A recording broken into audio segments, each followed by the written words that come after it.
The static hiss of the encrypted channel was a serpent coiling in the sterile air of the Tactical Operations Center. On the main screen, a drone's satellite feed flickered, its image tearing apart as the first bands of a colossal sandstorm devoured the signal. Down in that maelstrom of grit and wind, Spectre 1, a team of 6 SEAL operators, was being systematically dismantled. Their heat signatures, faint blossoms of orange against the cooling desert rock, were clustered in a shallow depression in the Wadi al-Hajar.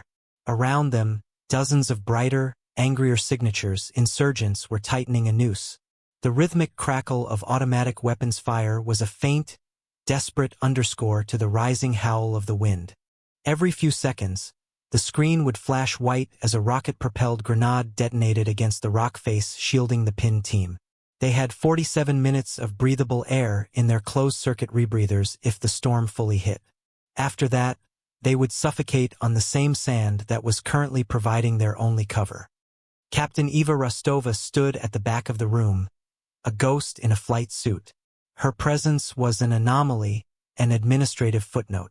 She was listed on the base roster as a ferry pilot, tasked with delivering this F-35B Lightning II to its permanent station before rotating back to a quiet life of simulators and logistics planning.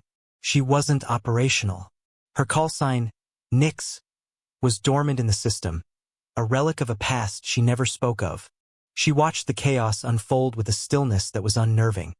Her gray eyes fixed on the tactical display, processing data streams that others, in their panic, were overlooking. She saw the wind shear values, the barometric pressure drops, the thermal inversions created by the approaching storm front. She saw a corridor, a fleeting, suicidal path through the chaos. The men around her, officers with chests full of medals and voices thick with authority, saw only a death trap. They saw an impossible problem. Eva saw a solution forged from physics and nerve. Colonel Marcus Thorne, the wing commander, stabbed a finger at the screen. His face was a mask of grim frustration. "Where are those attends? I want warthogs on station 5 minutes ago." A young lieutenant, his voice trembling slightly, answered. "Sir, Flight Ops says the crosswinds exceed safety parameters for takeoff. They're grounded until the storm passes." "Until the storm passes?" Thorne's voice was dangerously low. "In 3 hours, we'll be digging our boys out of a sand dune with a shovel." "What about the Reaper drone?" "Lost signal, sir. The turbulence is shredding its data link. The pilot can't maintain control." The room was thick with the metallic taste of failure. The options were evaporating like water on hot stone. Air support was impossible. A ground-based rescue was hours away and would be marching into the same ambush. Spectre 1 was on its own, a fact that hung in the air like cordite. Eva watched Thorne's shoulders slump for a fraction of a second, a micro-expression of defeat he quickly concealed with a barked order for more coffee. She knew this moment. It was the precise point where protocol failed, where the rulebook burst into flames, and all that was left was the brutal arithmetic of the mission. She took a single, quiet step forward, her boots making no sound on the polished concrete floor. Her voice, when she spoke, was calm and clear, cutting through the tense murmurs like a scalpel. "Sir, there is a way, but it's not with a warthog." Colonel Thorne turned, his eyes finding Eva as if noticing her for the first time. He saw a captain with no combat patches on her sleeve, a woman whose file he'd briefly scanned upon her arrival. It was thin. Test pilot program, instructor duty, a long, unexplained stint in a classified development wing. No recorded kills. No operational history. She was a paper pilot, a technician in a flight suit.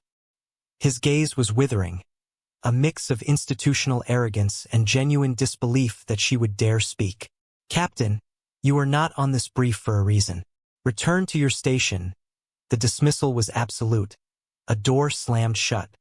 "The storm front is creating a thermal duct," Eva continued, her voice unwavering, ignoring the command. She pointed to a topographical overlay on a secondary screen. "Right here. The temperature differential between the upper atmosphere and the superheated ground is forming a stable layer of air inside the chaos. It's narrow, maybe 50 meters high, and it runs right down the center of the wadi. It's a tunnel through the storm." Thorne stared at the screen, then back at her. A flicker of something, was it interest or just deeper irritation, crossed his face. A thermal duct? That's atmospheric theory, Captain, not a flight plan. Even if it exists, it's not on any chart. It's invisible, and flying through a sandstorm at that altitude is suicide. The sand would strip the paint off the fuselage, let alone what it would do to the engine. The F-35's engine intake is designed to mitigate foreign object damage far beyond standard specifications, Eva countered calmly. The avionics can map the duct in real time using synthetic aperture radar. I can fly it by instruments alone. I can get in under their air defense umbrella before they even know I've taken off. A snort of derision came from a major standing beside Thorne. Under their umbrella? Spectre 1 reported a possible Strela manpads. You'll be a sitting duck on a low-level pass. A Strela is an infrared seeker, Eva said, her gaze never leaving Thorne. It can't get a lock through 100,000 tons of airborne silicon. The sand will blind it. The ZSU they have nested in the cliffs is radar-guided. But if I stay inside the canyon's terrain shadow, it won't be able to track me until the last second. I can be in and out before they can slew their guns. Thorne crossed his arms, his expression hardening into a wall of pure skepticism. He saw a reckless, unproven pilot proposing a stunt. He saw a career-ending disaster waiting to happen. The potential loss of a $200 million aircraft was secondary to the sheer idiocy of the plan. Your proposal is denied, Captain Rostova. I am not sacrificing a pilot and a fifth-generation fighter on a textbook theory you read in a flight manual. Your experience is in test flights and ferry missions, not close air support in zero visibility. You are dangerously out of your depth. He turned his back to her, a final, emphatic rejection. Someone get me a contingency plan for a post-storm recovery. A body recovery, he added, his voice dropping to a grim whisper. The room's energy deflated, replaced by a funereal quiet. Eva stood there for a moment longer, the dismissal echoing in the silent room. Then, she turned and walked away, her decision made in the cold space between Thorne's pride and the dying heartbeats of the men in the wadi. She didn't return to her assigned station. Her boots carried her with quiet purpose across the windswept tarmac toward Hangar 4, where her aircraft sat in the gathering gloom. The wind was a physical presence now, a howling beast that threw sand against the metal walls with the sound of 1,000 tiny hammers. Inside, the cavernous space was an oasis of calm light and the clean smell of hydraulic fluid and ozone. Her F-35B, tail number 728, waited. It was a machine of exquisite lethality, all sharp angles and radar-absorbent skin that seemed to drink the light. To most, it was a weapon system. To Eva, it was an extension of her own nervous system. Airman First Class Ben Carter was running a final diagnostic check. His young face, barely out of his teens, illuminated by the green glow of his laptop screen. He looked up as she approached, his eyes wide with a mixture of respect and concern. He'd been her crew chief for the 3 days she'd been on base, and in that time, he'd seen a pilot who knew her aircraft with an intimacy that bordered on the supernatural. She didn't just fly it. She conversed with it. He saw the grim set of her jaw and knew. "Ma'am?" he asked, his voice barely a whisper. "Strap me in, Ben," Eva said. It wasn't a request. He didn't question her. He didn't ask about clearance or flight plans.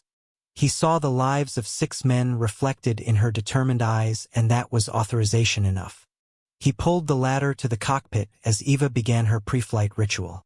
She moved with an economy of motion that was mesmerizing, her hands gliding over the fuselage, checking seals and control surfaces not just with her eyes, but with her fingertips, feeling for imperfections the computers might miss. Her flight suit was immaculate, but on her right shoulder was a small, unofficial patch, its colors faded from the sun. It depicted a stylized owl with wide, knowing eyes, its wings spread against a backdrop of darkness. It was the insignia of a night operations unit her father had commanded, a secretive test squadron that flew experimental aircraft in the dead of night over the Nevada desert. The call sign passed down from him, Nyx, the Greek goddess of the night. As she prepared to climb into the cockpit, she paused and ran a gloved hand over the nose of the jet, just below the canopy. There, almost invisible against the matte gray paint, was a tiny, stenciled replica of the same owl. It was no bigger than a quarter, a ghost of an image Ben had discovered only because he'd been waxing the fuselage. It was her secret covenant with the machine and with the man who had taught her to fly not with her hands, but with her soul. He had taught her that the most advanced flight computer was the one between a pilot's ears, and that the best way to defeat an enemy was to use the environment they thought was their greatest ally. "The storm isn't an obstacle," he used to say. "It's a cloak." Ben helped her settle into the ejection seat, his movements quick and precise as he connected the oxygen lines, the communication links, the G-suit hoses. He leaned in close, his voice low. "Ma'am, Colonel Thorne has grounded all flights. The tower won't grant you clearance." "I'm not asking for it," Eva said, pulling her helmet on. The world dissolved into the soft green glow of the helmet-mounted display system. Data scrolled across her visor. Engine temperature, fuel state, weapons load. 2 GBU-12 paveway bombs, a rack of air-to-air missiles she wouldn't need, and the 25mm Gu-22 a cannon with 181 rounds of high-explosive incendiary armor-piercing ammunition. Precision and fury. She looked at Ben, her eyes visible for a moment behind the tinted visor. "When I get back, you're probably going to have to testify at my court-martial." The young airman swallowed hard, but his gaze was steady. He gave a final, firm tug on her harness strap. "Just come back, ma'am." He slapped the side of the cockpit, the universal sign-off, and pulled the ladder away. The canopy lowered with a pneumatic hiss, sealing Eva inside her world. The silence was profound, broken only by the gentle hum of the avionics. She took a deep breath, her fingers dancing across the controls, waking the beast. The Pratt & Whitney F-135 engine spooled up, its initial whine escalating into a deep, guttural roar that vibrated through her bones and shook the very foundations of the hangar. Without a word to the tower, she taxied onto the runway, turning the nose of her jet toward the monstrous, churning wall of sand that was swallowing the horizon. The F-35 lifted off the runway with a thunderous roar that was almost immediately swallowed by the wind. She kept the jet low, a gray shadow skimming the desert floor, the afterburner a brilliant blue diamond in the deepening twilight. The base disappeared behind her in seconds. Ahead, the storm front was no longer a distant wall. It was a living entity, a churning vertical ocean of sand and debris rising tens of thousands of feet into the sky. Alarms began to chime in the cockpit, a frantic chorus of warnings. Wind shear, proximity alert, loss of visual meteorological conditions. Eva silenced them with a flick of a switch, her focus narrowing to the synthetic world painted across her helmet's visor. The real world was a blinding, suffocating chaos. The digital world was pure, clean data. She pushed the stick forward, nosing the aircraft down, and plunged into the storm. The transition was violent. The jet shuddered as if struck by a physical blow. The roar of the engine was joined by a deafening, abrasive shriek as millions of sand particles scoured the canopy and fuselage. It was like flying through sandpaper. Visibility dropped to absolute zero. She was blind, flying inside a solid cloud of earth. Her trust was entirely in the machine, in the powerful radar arrays that pierced the veil of sand and painted a ghostly green image of the terrain ahead onto her display. She saw the opening of the Wadi al-Hajar, a dark slash in the digital landscape. She banked the jet, the G-forces pressing her deep into her seat, and threaded the needle. The canyon walls rose up on either side of her, unseen but terrifyingly present on her terrain-following radar. The corridor was even narrower than she had calculated. The turbulence was relentless, a series of brutal, unpredictable punches that threw the aircraft left and right, up and down. The flight control computer was working furiously, making thousands of micro-adjustments per second to keep the wings level. But it was Eva's hands on the stick, her feet on the rudder pedals that made the difference. She wasn't fighting the turbulence. She was flowing with it, anticipating the shifts in pressure, absorbing the blows, becoming part of the storm's chaotic rhythm. It was a terrifying, exhilarating dance on the edge of a blade. The thermal duct she had predicted was there, a river of relatively stable air, but it bucked and twisted like a serpent. Staying inside it required constant, instinctive corrections. She switched her comms from the base frequency to the encrypted channel for Spectre 1. Spectre 1, this is Valkyrie. No, this is Nyx. I am inbound, 5 miles from your position. Talk to me. The voice that came back was strained, laced with disbelief and the crackle of nearby gunfire. Nyx? Who the hell is Nyx? We have no air assets in the vicinity. You are not on our task list? It was the team leader, call sign Hades. Plans changed, Eva said, her voice a pool of calm in the violent storm. I'm your only option. I need you to designate the primary threat. I have you on my scope, but I need you to confirm the hostile positions. There was a pause, a moment of battlefield calculus. A ghost pilot in a hurricane or certain death. The choice was simple. Fine, Hades grunted. We've got a Strela team dug in on the ridge to our northeast. They've been taking potshots at us for the last 20 minutes. Can you see our laser? Negative. The particulate matter is too dense for your designator to penetrate. Give me coordinates and a description. Coordinates 345512681844. 2 men, hunkered down behind a rock outcrop shaped like a fist. Eva's fingers flew across her console, inputting the coordinates. A red diamond appeared on her display. It was high on the canyon wall, almost directly above her. A standard missile launch was impossible. The angle was too severe, and the missile's smoke trail would give away her position instantly. This required a personal touch. Acknowledged, she said. Going kinetic. Stay down, she armed the Ju-22 a cannon.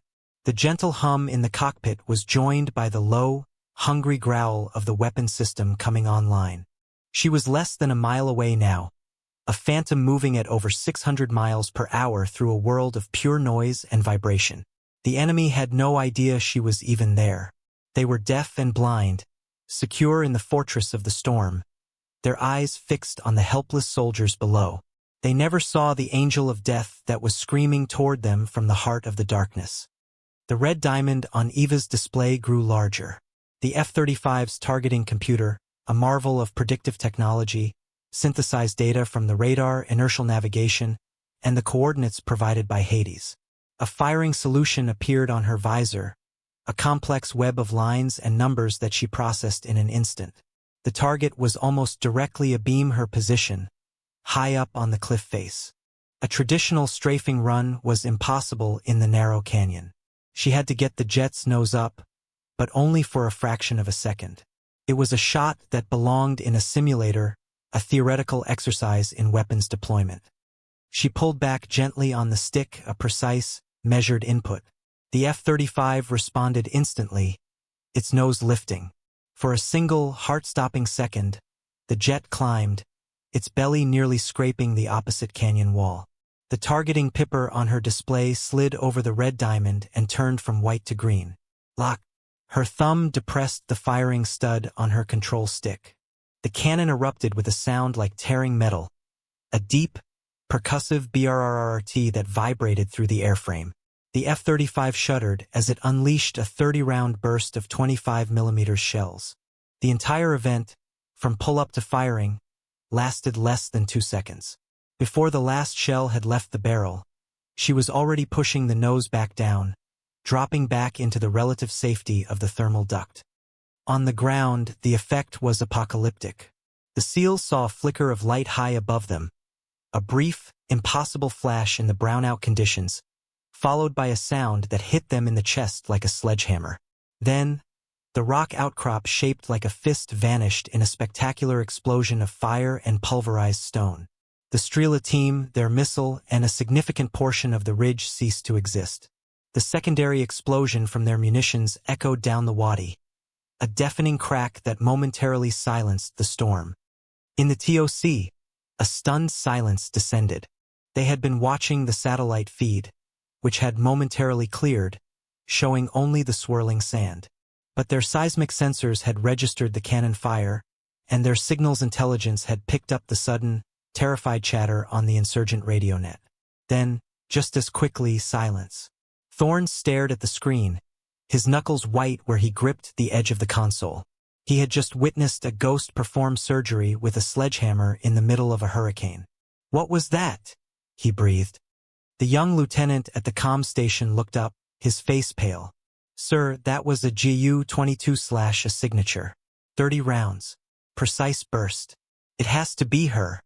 Hades' voice crackled over the command channel, stripped of its earlier suspicion, now filled with raw awe. "Jesus Christ, Nix. Target destroyed. You have no idea. We never even saw you." "I'm still with you, Hades," Eva's voice replied, impossibly calm. "What's next?" Her first action had not only eliminated a critical threat, it had fundamentally altered the psychology of the battlefield. For the SEALs, hope had just roared out of the storm. For the enemy, the storm itself had just grown teeth. And in the TOC, Colonel Thorne was beginning to understand that he wasn't dealing with a paper pilot.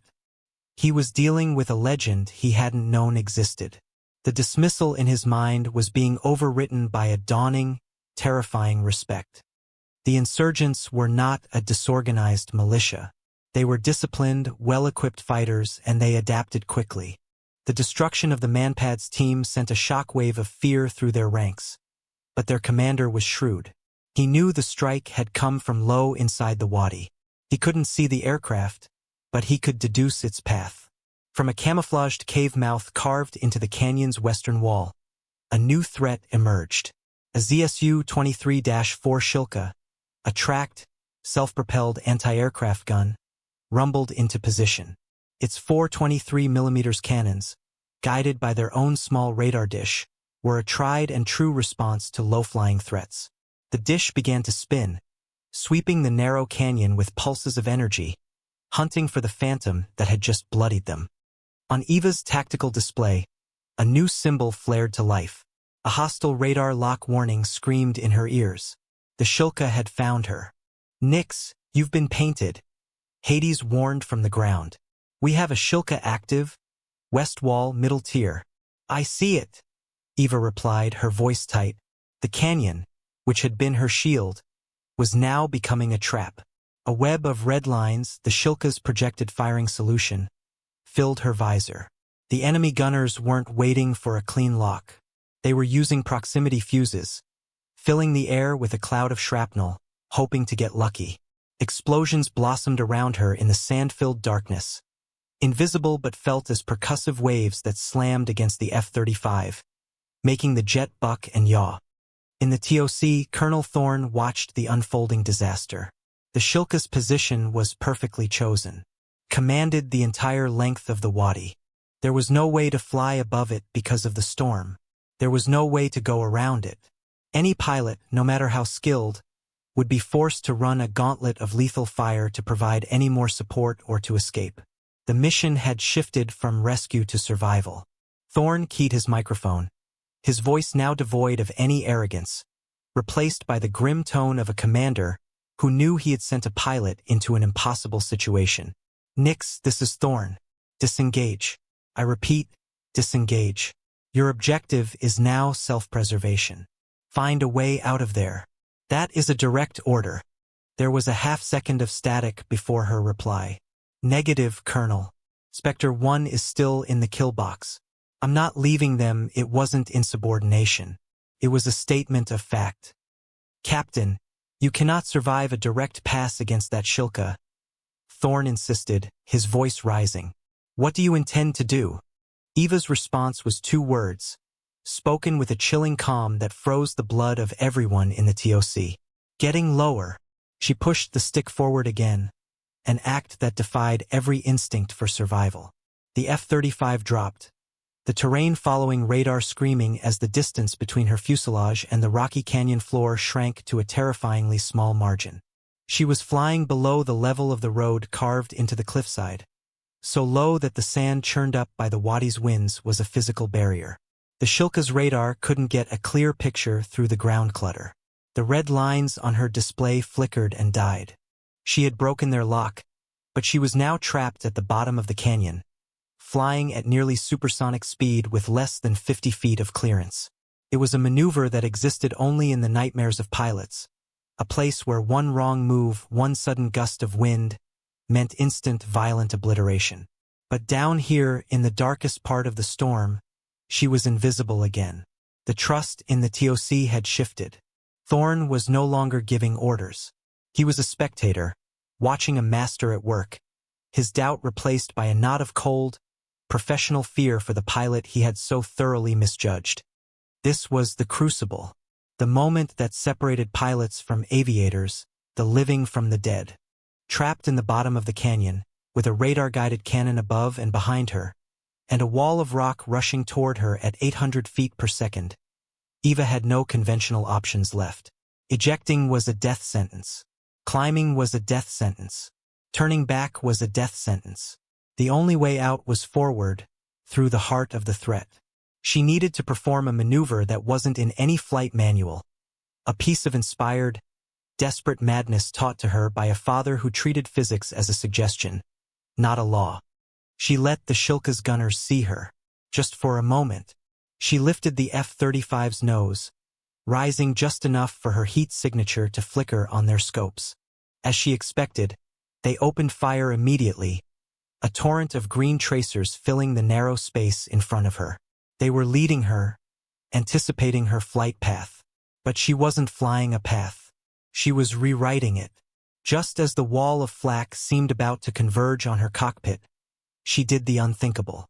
She chopped the throttle to idle and deployed her landing gear. Not to land, but as a crude, brutally effective air brake. The F-35, an aircraft designed for sleek, supersonic flight, suddenly became as aerodynamic as a brick. The deceleration was savage, throwing her forward against her harness with enough force to steal her breath. The jet, robbed of its momentum, fell. It didn't glide. It dropped out of the sky like a stone, a controlled, vertical stall. The stream of tracer fire passed harmlessly over her canopy, striking the spot where she should have been. For a split second, the Shilka's gunners were firing at a ghost. In that half-second of confusion, Eva acted. She retracted the gear, slammed the throttle to full afterburner, and kicked the left rudder pedal. The F-135 engine responded with a bellowing roar, the back half of the jet enveloped in a controlled explosion of blue flame. The F-35, already in a near stall, performed a breathtakingly tight turn, a maneuver that should have been aerodynamically impossible. The G-forces were crushing, driving the air from her lungs and forcing the blood from her head. Her vision tunneled to a gray pinhole, but her hand on the stick remained steady. She used the sheer rock face of the canyon wall as the pivot point for her turn, her wingtip clearing the stone by what felt like inches. The jet completed the turn inside the canyon's narrowest point, emerging from the maneuver behind and below the Shilka's position. On the ground, the SEALs could only stare in disbelief. They had seen the jet appear, saw the wall of anti-aircraft fire, and then watched the aircraft simply vanish, only to reappear moments later in an impossible position, like a magician's trick. In the TOC, the flight data on the main screen told a story that defied belief. They saw her airspeed plummet from 600 knots to under 200 in 3 seconds. They saw her altitude drop by 100 feet in a straight line. They saw the G-meter spike to 95 and hold. Then they saw her vector change 180 degrees. The major who had scoffed at her plan was now pale, his mouth hanging slightly open. Thorne simply gripped his console, his mind struggling to process the raw, instinctive airmanship he had just witnessed. He had seen the ghost of Groom Lake fly on old classified tapes. This was his daughter, and she flew with the same beautiful, terrifying grace. She wasn't just flying the plane. She was dancing with it at the very edge of oblivion. Now she was the hunter. The Shilka crew, realizing their fatal error, tried desperately to traverse their guns to engage her, but it was too late. She was too close, too low. She had come at them from their blind spot, from the one direction they had believed impossible. Eva didn't even need her targeting computer. This was close-range, visceral work. She looked up through her canopy, saw the ugly, box-like form of the anti-aircraft vehicle perched on the ledge above her, and squeezed the trigger. The cannon spoke again, its voice the sound of finality. The burst was short, precise, and devastatingly effective. It tore through the Shilka's thin armor, detonating its ready ammunition in a massive, rolling fireball. The vehicle and its crew were hurled from the cliff face, tumbling down into the wadi as a burning wreck. The primary threats were gone. The path was clear. Eva's voice, strained from the G-forces but steady, cut through the comms. Hades, the Shilka is down. Vulture 1, you are clear for approach to the primary extraction point. I'll keep their heads down. The Pave-Low helicopter, which had been holding in a precarious hover at the edge of the storm, immediately surged forward. It was a lumbering, vulnerable beast, and its descent into the wadi was the most dangerous part of the operation. As if on cue, insurgents began to break from their cover, a last, desperate attempt to overwhelm the SEALs before they could be rescued. RPGs streaked through the dusty air, and a storm of small arms fire converged on the landing zone. Eva became a specter of vengeance. She made a series of low, terrifyingly fast passes over the enemy positions. She didn't need bombs. The roar of her engine alone was a weapon, a sound of impending doom that shattered morale. It was followed by the sharp, brutal report of her cannon. She didn't waste ammunition on wide strafing runs. She was a sniper in a fighter jet, placing short, lethally accurate bursts into clusters of fighters, suppressing key positions, and forcing the rest back behind cover. Her movements were a blur, a gray shape that appeared out of the sand, unleashed hell, and vanished back into it before the enemy could even register her presence. She stitched a line of fire a mere 20 yards from the SEAL's position, creating a literal wall of exploding earth that kept the attackers at bay. The Pave-Low touched down in a whirlwind of sand and rotor wash. The ramp dropped, and Spectre 1 scrambled aboard, dragging their wounded with them. They were exhausted, battered, but alive. Hades was the last one on, turning to fire a final burst from his rifle before climbing into the belly of the bird. Vulture 1 is away, the helicopter pilot shouted over the net. All birds in the nest. We are climbing out. Eva didn't relax. She climbed with them, flying a loose, protective circle around the slow-moving helicopter, her presence a clear and unambiguous threat to anyone on the ground foolish enough to take a final shot. She escorted them out of the wadi, staying with them until they had cleared the worst of the storm and were safely in clear air. Only then did she bank her F-35, turning its nose back toward the base. The fuel gauge was blinking red. The aircraft was scarred, the paint sandblasted to bare metal in places. But it had done its job. She had done hers. The silence in her cockpit was a welcome friend. The Tactical Operations Center was utterly silent as they watched the icons of the Pave-Low and the F-35 separate on the main screen, the helicopter heading for the medical bay, the fighter jet lining up for its approach. No one spoke. They had just witnessed a performance that would be spoken of in hushed, reverent tones for years to come, a story told to wide-eyed young pilots in briefing rooms and bars. They had seen an impossible situation resolved by a single pilot who had defied orders, physics, and the enemy in equal measure. Every person in that room knew they had been wrong, and that their rigid adherence to protocol would have resulted in the deaths of 6 men. When the wheels of F-35B tail number 728 touched down on the tarmac, the landing was perfect, a gentle kiss of rubber on asphalt despite the lingering crosswinds. The jet rolled to a stop in front of Hangar 4, its engine spooling down with a final, mournful whine. The ground crew rushed to meet it, but they kept a respectful distance. Colonel Thorne was already there, standing alone near the hangar door, his face unreadable. A few moments later, a transport vehicle pulled up, and the 6 members of Spectre 1 emerged. They were covered in dust and blood, but they walked with purpose, their destination the quiet F-35 and the pilot inside. The canopy lifted, breaking the jet's sleek profile. Eva unstrapped herself and climbed down the ladder, her movements stiff from exhaustion and the brutal G-forces. She pulled off her helmet, her short, dark hair matted with sweat. She looked up and saw the assembled audience. The SEALs stood in a silent line. Their leader, Hades, stepped forward. He was a mountain of a man, his face a roadmap of hard-won battles. He stopped directly in front of Eva, looked her in the eye, and rendered a slow, formal salute. One by one, the rest of his team followed suit. It was the highest honor a warrior could bestow upon another, a gesture of profound gratitude and respect that transcended rank and service branch. Eva simply nodded in return.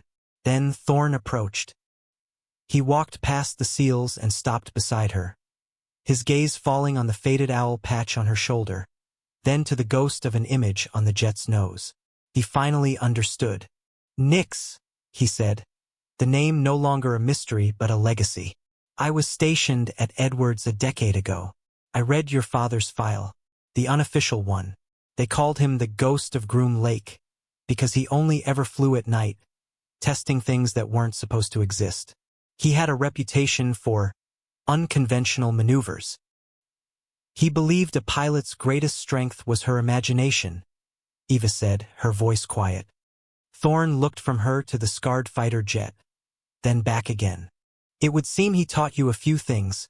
He reached into his pocket and pulled out a flight authorization form, the one he had been preparing to sign to officially ground her and begin the court-martial proceedings. He held it up for her to see, then deliberately, and with great ceremony, tore it in half. The two pieces fluttered to the tarmac. Your official sortie log for today will read, weather reconnaissance, nothing more. There was no unsanctioned flight. There was no engagement. He paused, his eyes meeting hers. Welcome to the wing, Captain.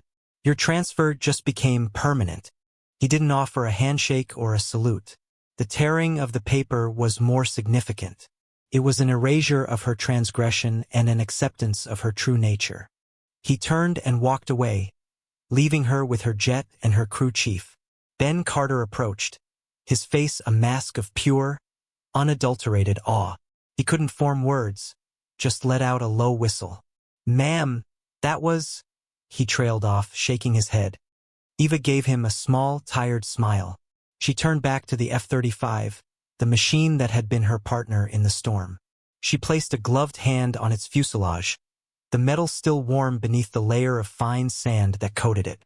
The air was still, the wind having finally died down, leaving a sky washed in the deep purples and oranges of a desert sunset.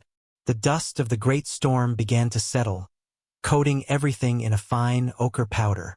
In the quiet aftermath, surrounded by the cooling metal of her aircraft and the silent respect of the men she had saved, Eva Rostova stood not as a ferry pilot or a rule breaker, but as Nix, a warrior who had descended into the darkness and emerged, once again, into the light.